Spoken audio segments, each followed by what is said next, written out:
Good evening and welcome to Super Sports Sunday.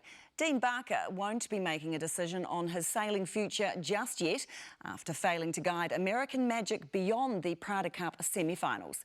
The New York Yacht Club syndicate was soundly beaten by Rossa yesterday, and as Ollie Ritchie reports, one expert believes Barker's future may now lie off the water. American Magic's time in Auckland was anything but smooth sailing, and as their America's Cup campaign came to a grinding halt on the Waitemata Harbour yesterday, they are watching their chances sail off into the distance. The spotlight has quickly turned to its Kiwi helmsman Dean Barker, who is staying coy on where his future in the sport lies. It's going to take some time to just to reflect on on all of this, and to decide exactly what the right thing is to do next. At 47, Barker is the second oldest helmsman competing for the America's Cup, and AUT sailing professor Mark Orams feels that may count against him going forward. The successful recipe for an America's Cup success belongs to the younger age group, and that looks like Peter Burling and a Nathan Outteridge. It doesn't look like a Dean Barker. Orams doesn't think responsibility for American Magic's loss should lie squarely with Barker, and says while he can still play a pivotal role with the team going forward, it may just be off the water rather than on it. And even though he might not be in a race crew on the water in the future, behind the scenes as a coach, as somebody who can be a leader within a team, I think he's got a great deal of value to add. Yesterday's loss makes it 5 failed America's Cup campaigns in a row for Barker. Rossa helmsman Jimmy Spithill was responsible for the most infamous of those in San Francisco in 2013 when Team New Zealand lost 8 races in a row to Oracle. Barker looks absolutely distressed. But Spithill was quick to praise Barker and insists the Kiwi won't be down for long. He and I have been going head to head for 20 odd years. They're two of the toughest competitors I've ever come up against. And there's no doubt in my mind there'll be a few more coming up in the future. You never really think about the next thing, because all you're worried about is trying to win. And you can bet there's plenty more of that to come as Dean Barker writes his next sailing chapter. Ollie Ritchie, News Hub.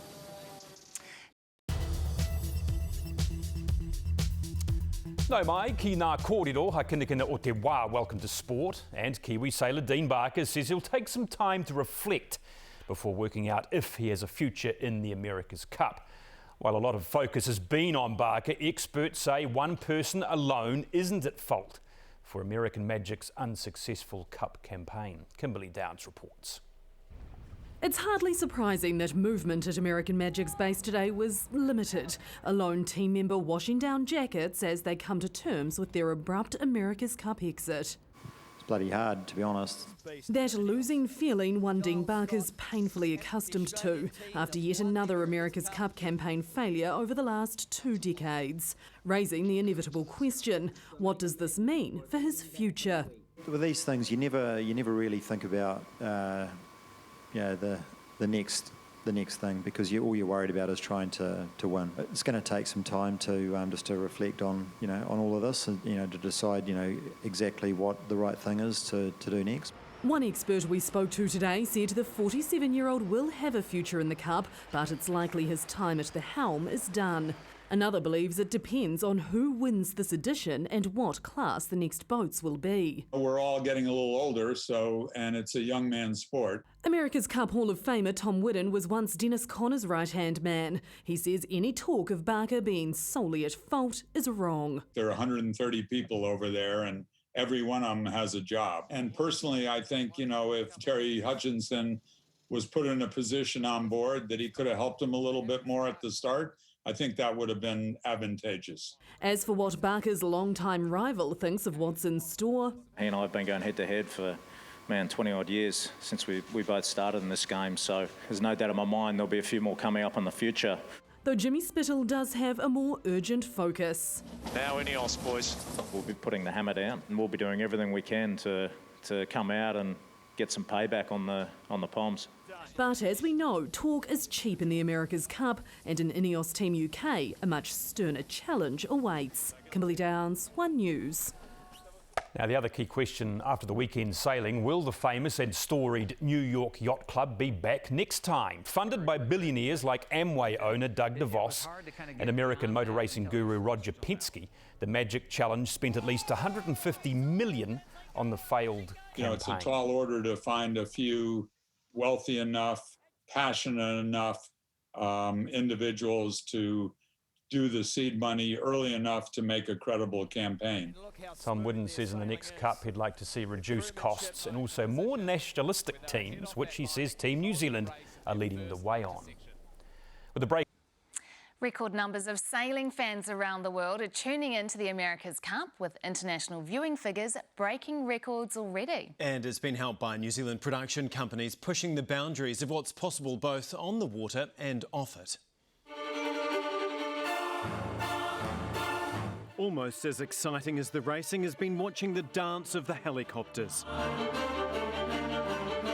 Designed to bring you as close as possible to what it's like to race an AC-75. Well, certainly you've got to have your wits about you, and it's not by choice you're flying sideways, backwards and all around. The father and son duo of pilot Tony and camera operator Blair say race day filming is unlike anything they've done before. They go so fast, and it's pretty much to try to get the helicopter and the camera getting the, in the right position, but it really is, everything's just changing so quickly, it's sort of just reacting with whatever happens.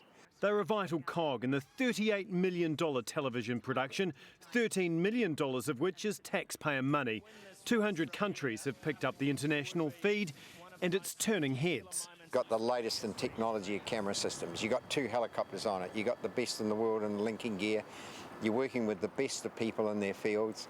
It's really exciting. It's just great to see a sporting event finally realise if you put the money in, you get the results. With the borders closed and international tourists obviously non-existent, the pictures that these guys shoot are more important than ever, and it is paying off. America's Cup events say millions have been tuning in each race day and are expecting to beat the 425 million that watched the last Cup in Bermuda. Making it even more valuable to New Zealand, though, Kiwi technology and ingenuity is behind the incredible vistas being sent around the world. There's no other boat like this in the world. Such as the camera chase boat, a recycled Team New Zealand catamaran that's been converted to keep up with AC-75s nearing 100 kilometres an hour. It's kitted out with the latest from Shotover, a Queenstown company making world-leading gyro cameras. Really is a show-off of everything great about New Zealand Marine and New Zealand innovation. The Kiwis involved with the America's Cup really are making it New Zealand's Cup. Tough day on the job.